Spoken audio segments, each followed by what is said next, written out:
Hello everyone! Welcome back again to my YouTube channel. Today naman ay tuturo ko sa inyo kung paano mag-withdraw. Okay, make sure na nakopy nyo na po yung link na binigay ng inyong mga agents at pupunta na tayo ngayon sa ating withdrawal. So pupunta tayo sa ating points. Okay, then pindutin natin yung withdraw now.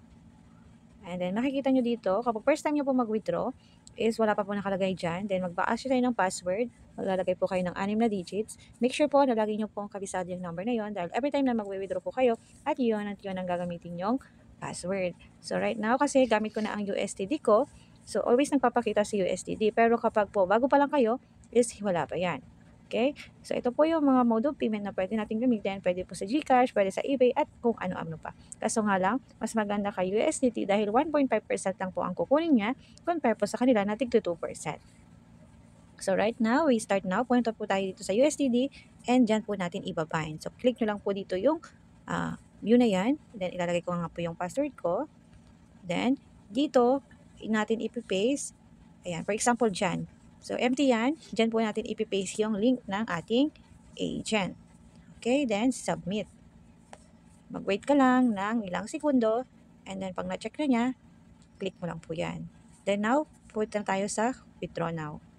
Sa mga agents po, iba po yung setup ng withdrawal namin. So, pwede lang kami mag-withdraw ng 10, 20, 30, 40, ganyan po siya. So, sa mga members po or regular hosts, lahat po yan, automatic po ay mawi-withdraw. So, sa akin po, ilalagay ko lang ay 10.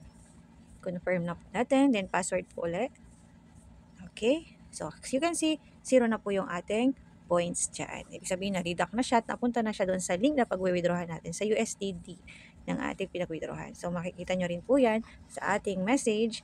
Ayan, dalawa po yung marireceive nating message guys. Ito yung una, under review, and mag-wait po tayo ng ilang segundo or minutes ay makaka-receive pa po tayo ng another message. So ito na po tayo. Okay, so now dumating na yung ating second message galing kay Popo. And pinakimlik mo yan, makikita mo successful na siya. So, screenshot mo lang yan at yan ang magiging proof mo kay agent. Ipasa mo sa kanya and then, ibigay mo rin sa kanya yung GCash number mo and pasasahuran ka na niya. Yun lang guys. Thank you for watching. Goodbye.